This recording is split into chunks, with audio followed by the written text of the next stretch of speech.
이 시간 우리에게 주신 하나님 말씀은 레위기 19장 19절부터 37절까지 말씀인데요. 오늘은 19절부터 29절까지만 교독하도록 하시겠습니다. 레위기 19장 19절부터 29절까지 말씀입니다.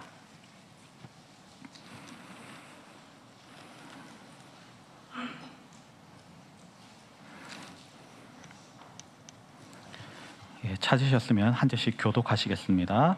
너희는 내 규례를 지킬지어다. 내 가축을 다른 종류와 교미시키지 말며 내 밭에 두 종자를 섞어 뿌리지 말며 두 재료로 직조한 옷을 입지 말지며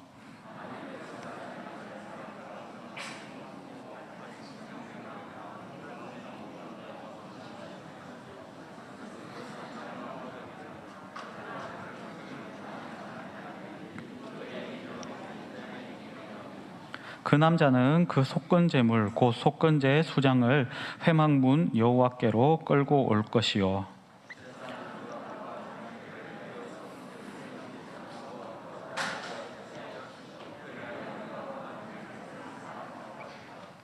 너희가 그 땅에 들어가 각종 과목을 심거든 그 열매는 아직 할례 받지 못한 것으로 여기되 곧 3년 동안 너희는 그것을 할례 받지 못한 것으로 여겨 먹지 말 것이요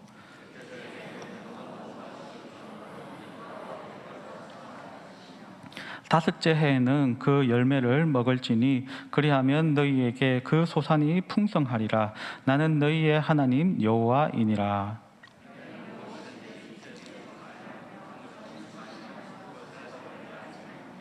머리카락을 둥글게 깎지 말며 수염 끝을 손상하지 말며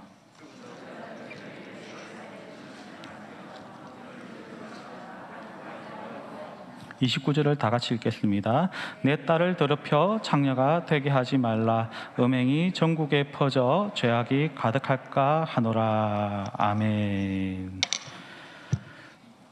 오늘 하루도 다 잘 지내셨습니까? 우리 모든 여기 오신 분들을 환영하면서 우리 좌우에 있는 분들과 인사할 때에 특별히 올해 표가 거룩함으로 나아가자는 그런 표를 가지고 있는데 이 표로 서로 또 인사하면 좋겠습니다. 우리 서로 거룩함으로 나아갑시다. 우리 한번 인사하면 좋겠습니다. 거룩함으로 나아간 우리 모두가 되었으면 좋겠습니다. 오늘은요 거룩의 다른 이름 3세 번째 시간으로 하나님 말씀을 전하려고 합니다. 지난번에 반복을 했었는데 혹시 기억할까봐 또 여쭤보겠습니다.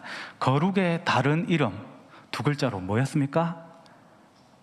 그래도 저번에는 아예 안 나왔는데 이제 나오는 것 같습니다. 거룩의 다른 이름은 바로 사랑이다라고 말씀을 드렸습니다. 오늘 읽지 않았지만 18절 말씀을 보시면은요, 원수를 갚지 말며 동포를 원망하지 말며 내 이웃 사랑하기를 내 자신과 같이 사랑하라. 나는 여호와이니라. 이 거룩의 핵심은요 바로 하나님을 닮는 것인데 그 하나님의 핵심 성품이 뭡니까? 바로 사랑이죠. 그렇기 때문에 거룩이라는 것은 사랑을 실천하는 것, 하나님의 사랑을 본받는 것이라고 할 수가 있습니다.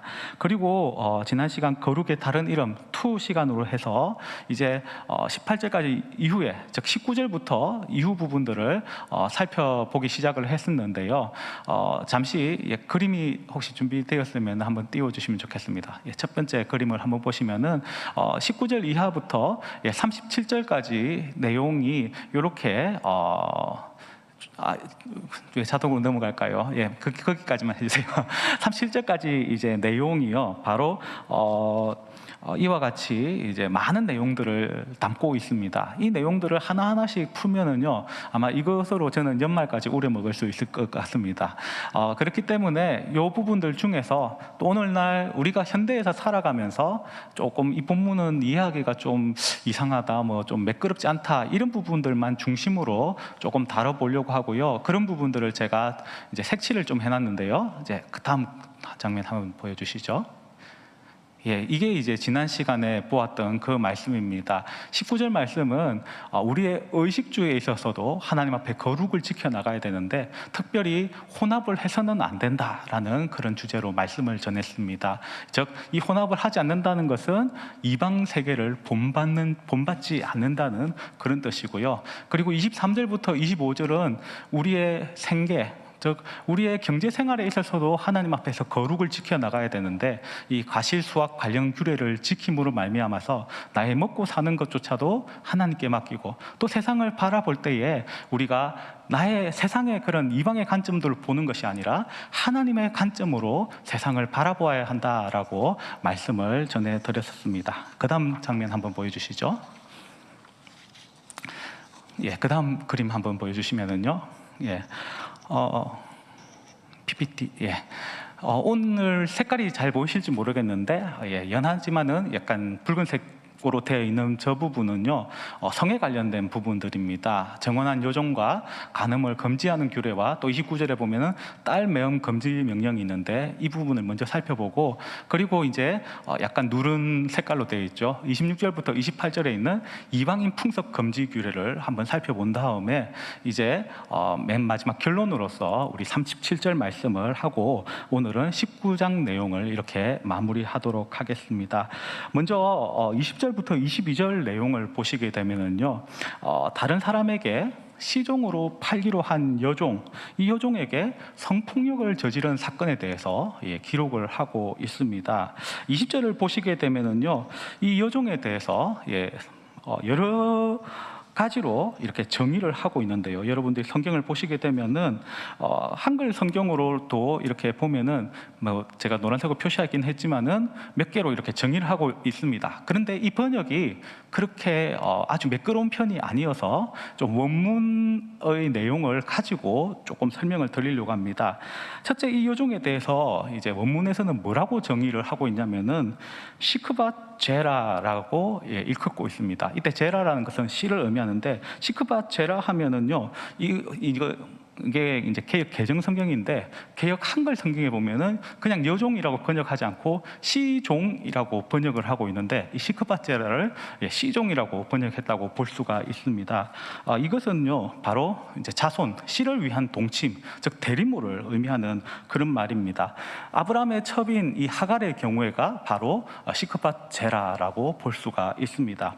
둘째로는 이 여종에 대해서 다른 사람과 정혼한 여종이라고 또 일컫고 있습니다. 즉 이 여종은 종의 신분입니다만은 누군가로부터 관심을 받아서 그 사람이 이 여종과 결혼하고 싶어서 약혼한 그런 상태입니다. 그런데 이제 고대 사회에서 결혼을 하려면은 남자가 그 여자 집에 어떠한 결혼 지참금, 이런 빙패라고 하죠. 이런 것을 주고 나서 여자를 거의 사오다시피 그런 개념으로서 이 결혼이 치러지게 되어 있습니다. 근데 이 여종은 어떤 가정에 속해 있는 것이 아니라 주인에게 속해 있죠. 그렇기 때문에 어떤 남자가 이 여종과 결혼을 하고 싶다 그러면 그 주인에게 돈을 지불을 해야 되는 그런 상태였습니다. 쉽게 말해서 이 여종은 어떤 남자에게 팔리기로 계약이 되어 있는 그런 상태에 있는 것입니다. 마지막 세 번째에는 그럼에도 불구하고 이 여종은요 아직 속량되지 않은, 해방되지 않은, 즉 자유가 주어지지 않은 그런 상태에 있습니다. 이것은 즉 자신과 정혼한 그 남자가 아직 결혼 지참금을 다 주인에게 지불하지 못한 상태이고 그래서 여전히 주인에게 매여 있는 상태라는 그런 의미입니다. 이 말을 종합을 해보게 되면은요, 이 여종은 주인이 다른 사람에게 시종으로 팔기로 계약은 되어 있었지만은 그래서 정혼도 되어 있는 상태이지만은 아직 주인에게 매여 있습니다. 왜냐하면은 그 정혼한 남자가 경제적으로 준비가 안 되어 가지고 결혼 지참금을 다 내지 못한 그런 상태이기 때문입니다. 그런데 이러한 상태에 어떻게 보면은 이 여종은 이 남자와 결혼하기로 약혼한 상태임에도 불구하고 주인이 이 여종을 범해버리고 말았습니다. 신명기 22장 23절 이하의 내용들이 이럴 때 어떻게 해야 되는지에 대해서, 이 성범죄에 대해서 이렇게 많이 기록이 되어 있는데요.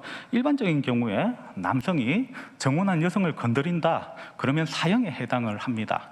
그리고 이 여성도 정황상 남성에게 저항하지 않는 그런 모습을 보였다면 그 여자 역시 사형을 당하게 되었습니다. 그러나 본문의 경우에는 여종이 비록 정혼한 여인이지만은 주인은 자기가 어떻게 저항할 수 있는 그런 대상이 아니었습니다. 저항하는데 한계가 있겠죠. 즉 이것은 위력에 의한 간음이라고 볼 수가 있을 것입니다. 따라서 정상 참작이 되어서 이 여인은 죽음을 면하게 되었습니다. 또한 여종의 주인 또한 사형을 면하는 것을 볼 수가 있는데 이게 좀 의외일 수 있습니다. 그 이유는 왜 사형에서 이 주인도 면하게 되었냐면은 이 경우에는 여종의 실소유주이기 때문에 이 여종을 팔기로 계약은 되어 있지만은 여전히 이 여종의 주인이기 때문에 사형은 면하게 되었던 것입니다. 사실 오늘날의 문화와 오늘날 우리의 관점으로서는 이 본문이 잘 안 받아들여지고 또 이해도 안 되고 그럴 것입니다. 그런데 우리가 이 본문, 하나님의 말씀이 이 본문을 좀 이해하려고 애를 쓴다면은 당시 시대의 문화적 눈을 가지고 읽어보려고 노력해 보는 것이 필요할 것입니다. 당시 종의 위치를 한번 생각을 해봅시다. 종이라는 것은 사실 노예죠. 노예는 주인의 재산에 불과했습니다. 사실 여기 본문에서 나와 있는 여종의 소위 말하는 오늘날 관점에서 인권을 생각을 하면은 우리가 아마 분노할 수도 있을 것입니다. 그런데 이 히브리 민족 가운데, 즉 이스라엘 가운데 있는 이 여종의 지위는요, 당시 주위에 있는 고대 건동 사회에 있었던 그 종들의 지위하고는 비교할 수 없을 정도로 높은 지위에 있었습니다. 다른 데는 더 심각한 게 오늘날 관점에서 봤을 때 인권을 유린받고 있었기 때문입니다. 아무튼 당시 종의 위치는요, 주인의 재산에 불과를 했던 것입니다. 따라서 이 주인이 본인이 원하기만 한다면은 이 여종을 자신의 아내로 삼을 수가 있었던 것입니다.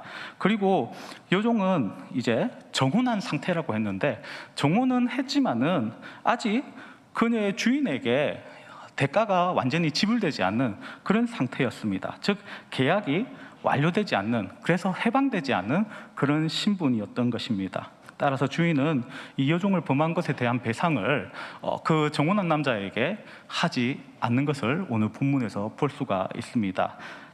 대신에 이 주인은 거래를 일방적으로 파기를 했습니다. 즉 결혼에 대한 약속을 일방적으로 파기하였는데, 이 결혼이란 것은 결국에는 하나님의 이름을 걸고 행하는 그런 서약이었기 때문에 이 주인은 하나님 앞에 이러한 손해를 배상을 해야 했던 것입니다. 그래서 하나님과 이웃의 재산을 범했을 때에, 침범했을 때 드려야 하는 속건제를 하나님께 드려야 했던 것입니다.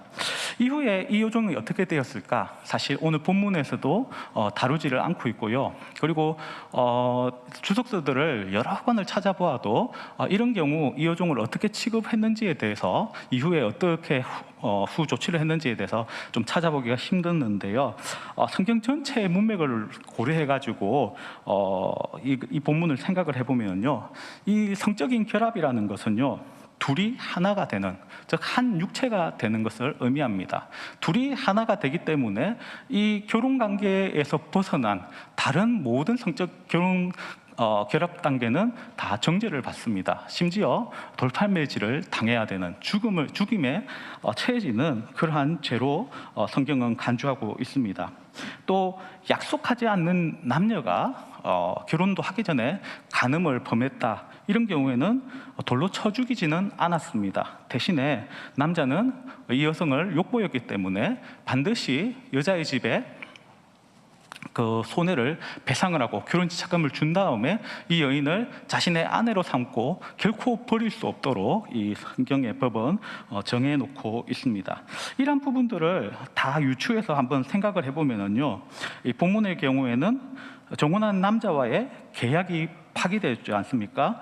그런 경우에는 아마 주인이 하갈이나 또 실바나 비라처럼 첩으로 삼아야 했지 않았을까, 이렇게 생각을 해볼 수 있습니다. 만약에 그렇게 하기 싫은 경우에는 출애굽기 21장 또 7절부터 11절 내용들을 조금 미루어서 생각해서 유추를 해보게 되면은 속전없이 이 여인에게 아마 자유를 부여해야 했을 것입니다. 아무튼 이 법은요, 성윤리에 대한, 즉 간음에 대한 윤리법입니다. 성적인 태만에 따른 이런 윤리적 책임을 묻는 법인데요. 동시에 우리는 이 본문에서 생각을 할 것이 약속에 대한 것에 대해서 우리는 생각을 해볼 필요가 있습니다. 거룩한 하나님의 백성은요, 성에 있어서도 정결하고 거룩해야 되겠지만은 무엇보다도 이 성이라는 것은 하나님이 선물로 주신 것이고 약속 가운데 이 성은 아름답게 가꾸어 가야 하는 것입니다. 그러므로 이것을 파기하고 파괴하는 그 행동은, 이것은 사람에게만 죄를 짓는 것이 아니라 하나님에게 죄를 짓는 것임을 우리는 기억을 해야 합니다. 그러므로 오늘 본문에도 이 주인의 죄에 대해서 하나님께 잘못에 대해서 배상하라 해서 속건제를 드리도록 하는 것을 볼 수가 있는데, 우리는 하나님 앞에서 우리 자신을 돌아보면서 성적으로도 정결할 뿐만 아니라 그 약속에 신실한 그런 사람들이 되어야 할 것입니다. 성범죄와 관련되어서 또 다른 구절인 29절 말씀을 한번 보면 좋겠는데요, 29절을 한번 다 같이 읽어보면 좋겠습니다. 29절입니다. 시작. 내 딸을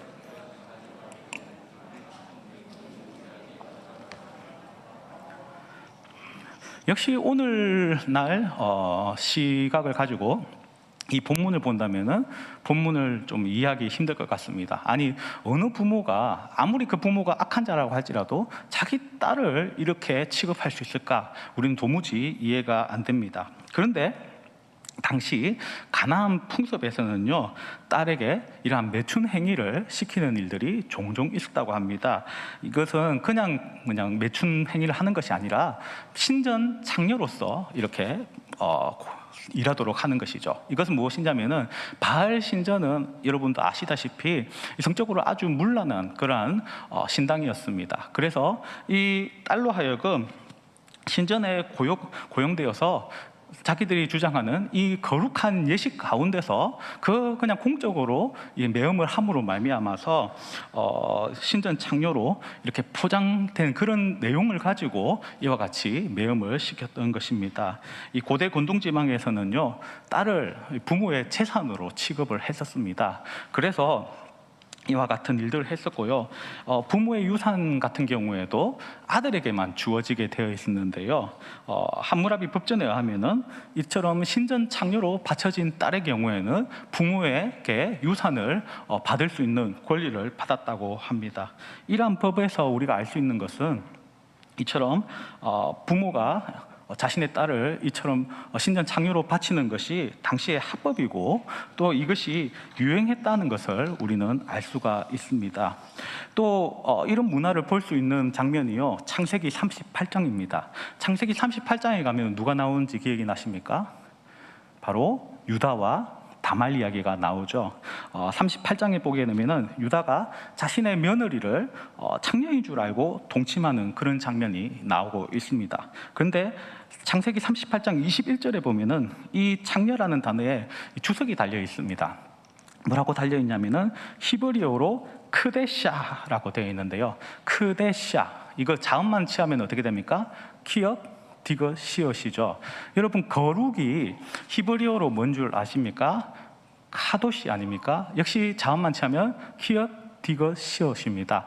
이처럼 이 크데샤라는 단어는 이 카도시에서 온 단어인데 그거 원문 그대로 이렇게 옮기게 되면은 거룩한 여자라고 번역을 할 수가 있습니다. 결국 이것은 신전 매춘부를 가리킵니다. 즉 유다는요, 며느리를 그런 식으로 이해를 했던 것입니다. 즉 유다와 다말 이야기는 가나안 땅에 이러한 매춘부, 즉 신전 매춘부 그 일들이 아주 그 사회 내에서 보편적으로 필연적으로 일어났음을 보여주고 있는 것입니다. 그런데 하나님께서는 이 말씀을 하시면서 이스라엘에서는 결단코 이런 일이 일어나서는 안 된다라고 말씀하고 계시는 것입니다. 즉, 이 역시 이방의 그러한 세상의 풍토를 하나님의 거룩한 자녀들은 본받아서는 안 된다라고 경고하고 계시는 것입니다. 이제 26절부터 28절 말씀을 한번 보면 좋겠는데요. 이 말씀에서는 사수를 행하지 말 것에 대해서 명령을 하고 있습니다. 즉, 이건 역시 이방의 각종 종교적 그런 규례들을 본받지 말아라라는 그런 말씀입니다. 먼저 26절을 한번 보시게 되면요, 어떤 명령이 주어지고 있습니까? 무엇이든지 핏째 먹지 말라. 핏째 먹지 말라라는 내용은 앞서 레위기 17장에서 제가 아주 조금 집중적으로 이렇게 말씀을 전한 적이 있습니다.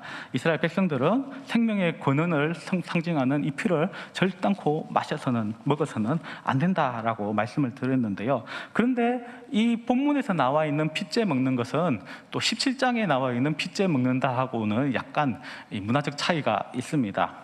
본절에서 피를 먹지 말라는 것은 이어서 무슨 내용들이 나옵니까? 점을 치지 말고 또 술법을 행하지 말라. 즉, 이 문맥 가운데 피를 먹는 것을 의미합니다. 즉, 고대 건동 지방에는 이 주술이라든지 이 종교적 행위가 있는데 바로 이와 연결되어서 피를 먹지 말라는 그러한 교훈인 것입니다. 이집트라든지 또 인근 유목민들은요, 피에 영혼이 있다라고 생각을 했습니다. 그래서 이 피를 마심으로 말미암아서 사람이 이 동물의 영혼과 연결이 된다고 생각을 했고요, 또 이것으로 말미암아서 점을 잘 칠 수 있다라고 그렇게 생각을 했었습니다.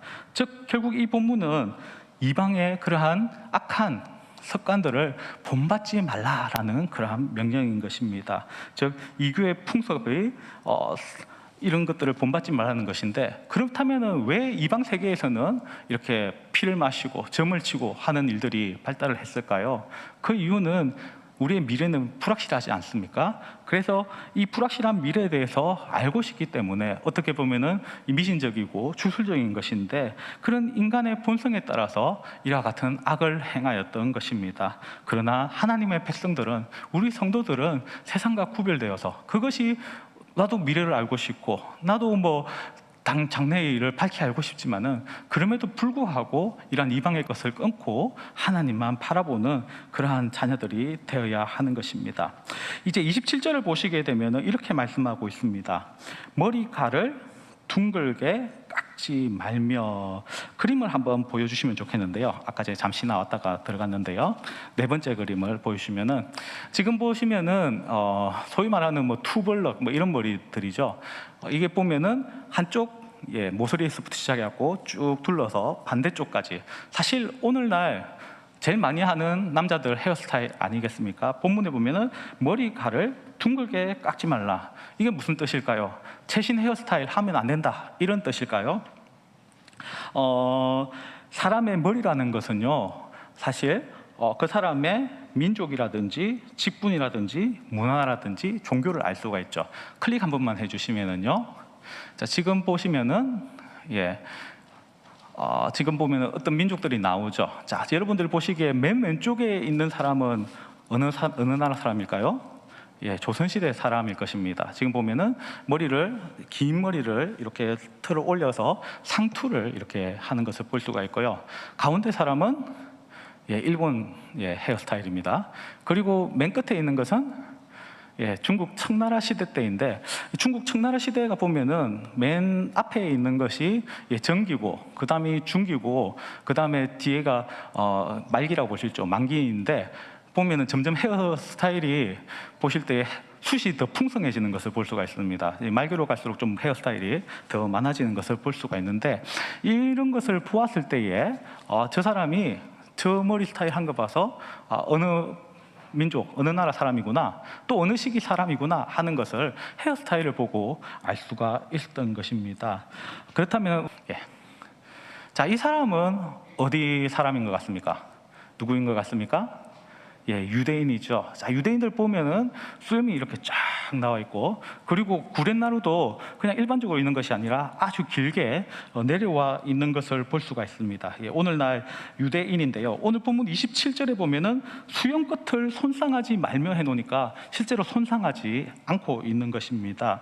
이때 수염 끝을 손상한다라고 되어 있을 때 이 수염이라는 것은 이 턱수염 끝에 있는 구렛나루를 가리킵니다. 그렇기 때문에 이 구렛나루를 건드려서는 안 된다라고 본문을 이해할 수가 있습니다. 실제로 이제 그러면은 앞서 머리를 둥글게 깎게 되면은 당연히 구렛나루가 건드려지지 않습니까? 이런 머리를 해서는 안 된다는 것이죠. 오늘날 유대인들은요, 이 말씀, 이 본문의 말씀을 지키기 위해서 보시다시피 수염을 기르고 또 구렛나루까지 이렇게 길게 내리고 있는 것을 볼 수가 있고요. 지금 어른 가운데 있고 옆에 어린이들인 것 같은데, 수염이 나지 않는 저 어린이들 같은 경우에는 수염은 안 나지만은 구렛나루는 이렇게 따서 길게 이렇게 내리고 있는 것을 볼 수가 있습니다.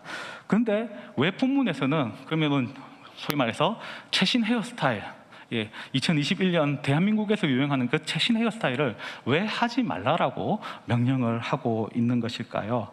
그 이유는 이 머리카락을 둥글게 깎는 것은 당시 이방의 풍습에서 죽은 자를 애도하는 그런 의미에서 머리를 미는 것이었습니다. 당시 이 머리카락이란 것은 깎고 나면은 자라고 깎고 나면 자라기 때문에 생명력을 의미를 하고, 이것이 생과 사 이런 것들이 다 연결되어 있다고 보았기 때문에 이것을 밀모로 말미암아서 죽은 이를 애도하는 그런 표현으로 사용했던 것입니다.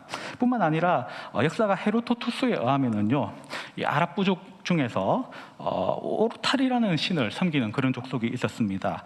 그런데 이 신을 경배할 때에도 역시 이 생명력과 관련되어 있는 머리카락을 저렇게 둥글게 미는 그런 모양을 만들었다고 합니다.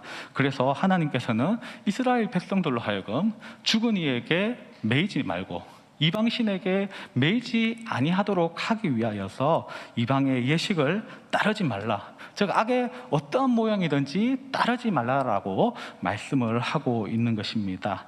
그리고 이제 이어서 28절 말씀을 함께 보면 좋겠는데요. 28절 말씀을 다 같이 읽어보겠습니다. 시작. 죽은 자 때문에 너희의 살에 문신을 하지 말며 무늬를 놓지 말라. 나는 여호와이니라. 그렇습니다. 여기 보면은 문신을 하지 말라라고 되어 있는데, 이것이 이제 원문의 뜻을 보게 되면은 몸에 상처를 만드는 것을 의미를 합니다. 즉 죽은 자 때문에 몸에 이렇게 표시를 상처로서 이렇게 내는 것을 의미를 하는데요. 이때 상처를 내고 표시를 하는 것은 이 고대 사회에서는 그 사람을 향하여서 존경과 헌신을 표시하는 그런 전통이었다고 합니다. 특별히 앞서 언급했던 헤로도투스라는 역사가에 의하게 되면은요, 왕이 죽게 되면은 각 부족들이 이 왕 거기에 순례를 하게 됩니다. 근데 순례를 할 때에 일부러 이 귀의 일부를 잘라낸다든지 또는 코를 벤다든지 또 활로 자기 팔 있지 않습니까? 요거를 관통시키는 아주 이런 방법을 통하여서 죽은 왕에 대해서 애도를 표시를 했다고 합니다. 또 본문에 보시면은 무늬를 놓지 말라라고 되어 있는데요. 이것이 이제 문신을 그리는 행위를 또는 그림을 그리는 행위를 하지 말라, 바디 페인팅 하지 말라, 이런 의미라고 볼 수가 있습니다. 그림을 한번 6번째 그림을 한번 보실까요? 혹시 이런 분 보신 적 있습니까? 가끔 남자들 같은 경우에는요, 대중탕 가면 이런 분들 좀 뵐 때가 있습니다. 계시면은 심히 불편합니다, 제가. 그런데 예전에 이제 부산에 있을 때 헬스장을 좀 다닌 적이 있는데요. 그래서 제가 열심히 운동하는데 평소에 못 본 분이에요. 그런데 반팔티를 입었는데 지금 이분 저기 그림에 나오시는 분도 그렇지만은 문신이 제법 아래까지 나와 있지 않습니까? 반팔이 있는데 문신이 조금은 삐져나오게끔 일부러 그렇게 팔 길이를 조정한 것 같습니다. 그래서 내가 이런 사람이야 하면서 과시하듯이 운동을 하는데, 저는 뭐 그러든지 말든지 그냥 제가 하고 싶은 그 기구를 막 하고 있는데, 자기가 사용하려고 하는 기구를 이제 다른 사람이 쓰고 있으니까 별로 뭐 기분이 안 좋았던 것 같습니다. 그러니까 혹시 내 이 문신을 못 받는가 싶어서 팔을 일부러 팍 거지더라고요. 나 이런 사람이야, 이렇게. 제가 어떻게 했을 것 같습니까? 저는요, 당황하지 않고 자연스럽게 못 본 채 하면서 빨리 다른 데로 갔습니다. 피하는 게 상책이죠. 아무튼 이들에게 문신이 새겨졌다는 것, 그건 무엇을 의미할까요? 나는 어느 조직에 속해 있다라는 그런 표시이죠. 또 일반인에게는 자신의 힘을 과시하는 그런 수단이라고 풀 수가 있습니다. 클릭 한 번만 더 해주실까요? 자, 지금 보면은 혹시 드라마를 좋아하시는 분은 기억하실지 모르겠습니다. 여기 노비 적혀 있는 저게 어느 드라마인지 기억나십니까? 추노. 제가 드라마를 안 본 지 한참 되었는데 마지막으로 본 드라마, 직전에 본 드라마, 맨 끝에 자이언트하고 추노를 보고 이제 제가 드라마를 안 보기 시작했는데, 그때 이제 맨 마지막으로 본 드라마입니다. 저 드라마에 보면은 이 노비에게 낙인을 찍지 않습니까? 이 낙인을 찍는다는 것은 이 사람이 누군가의 소유주에 의해서 소유되었다라는 것을 표시하는 일입니다. 이 고대 금동지방에서도요, 이 문신이 그러한 역할을 했다고 합니다. 그래서 자신이 누구에게 속해 있다, 또는 어떤 주인에게 속해 있다라는 표시 또 하고, 뿐만 아니라 내가 어떤 신에게 속해 있다를 표시하기 위하여서 저와 같이 문신을 했다고 합니다. 그리고 맨 밑에 보면은 어떤 남자 등판이 또 보이고 있죠. 혹시 아실런지 모르겠는데 저 사람은 스페인 축구 선수입니다. 라모스라고 아주 유명한 선수이고요, 레알 마드리드 소속으로 우승을 정말 많이 했던 전설 같은 축구 선수입니다. 물론 지금도 열심히 축구를 하고 있는데요, 저 사람은 진짜 그 100개가 넘는 하여튼 문신을 새긴 것 같습니다. 근데 그 문신 중에는 자기 할아버지를 애도하는 마음으로 새긴 문신도 있고, 자기 할머니를 애도하는 마음으로 새긴 그런 문신이 있다고 합니다. 이렇게 문신을 새기는 이유가 뭘까요? 바로 그 죽은 자를 기억하고 싶다는 것이죠. 영원히 기억하고 싶다는 것이죠. 근데 문제는 문신이라는 게 어떤 것을 의미한다고요? 내가 누구한테 소속되어 있어, 자기가 누구한테 속해 있다, 누구 신에게 속해 있다, 어떤 주인에게 속해 있다를 표현하기 때문에 결국에는 죽은 자를 위해서 문신하는 것은 죽은 자를 기념하기 위한 좋은 취지처럼 보일지 모르지만은 결국 자신이 죽은 자에게 속해 있다, 즉 귀속되어 있다, 그런 의미를 가져버리게 되는 것입니다. 그래서 이에 성경은 이를 금지하고 있는 것입니다. 하나님의 백성은 이방인들을 본받아서는 안 되는데요, 즉 이방인들을 본받아서 몸에 어떠한 자국도 남겨서는 안 된다라고 이렇게 본문은 말씀을 하고 있습니다. 깨끗하고 정결한 이 외적인 모습을 통하여서 자신이 선택한 거룩한 하나님의 그런 백성이라는 것을, 내적 신분을 이 외적 모습을 통해서 나타내고 드러내야 한다는 것입니다. 믿는 자의 몸은요, 성령의 전입니다. 우리 몸은 내 마음대로 할 수 있는 것이 아닙니다. 내 몸에는 주인이 있다는 것을 우리는 늘 기억을 해야 하는 것입니다. 그렇기 때문에 그러한 세속의 모습들을 본받는 것이 아니라 자신을 구별하여서 몸으로서도 하나님께 영광 돌리는 그런 자가 되어야 될 것이고, 우리는 이러한 예식들을 엄격하게 지켜서 또 거룩한 백성으로서 이런 품위를 지켜나가야 한다는 것입니다. 그것이 바로 오늘 본문에서 명령하고 있는 내용입니다. 이제 19장 내용을 좀 마무리하도록 하겠습니다. 19장 내용은요, 앞서 잠시 언급을 했었는데 거룩하라라는 그런 명령 가운데서 무엇을 준수하라고 명령하냐면은 십계명을 준수하라. 즉 십계명의 요약이 뭡니까? 사랑 아닙니까? 너희는 사랑을 실천하라라고 말씀하면서 십계명의 내용들을 쭉 나열하면서 그 십계명을 지킬 것을 명령을 하고 있습니다. 이 사랑은요, 바로 하나님이 그 모든 품성의 기원이라고 할 수 있는데, 결국 하나님을 본받으면서 주의 명령을 지키라는 것입니다. 동시에 이 거룩이라는 것은 구분됨인 것입니다. 세상과 구분되는 것을 의미하는 것이죠. 오늘 19장 후반부 내용에서도 볼 수 있듯이 거룩이라는 것은 이방의 풍습을 따르지 않는 것임을 우리는 알 수가 있는 것입니다. 우리가 사랑을 생각할 때에 사랑은요, 두 가지 측면이 있습니다. 하나는 내가 그분에게 속했다는 것이고, 두 번째는 내가 그분에게 속해 있기 때문에 다른 이에게는 배타적이라는 그런 의미입니다.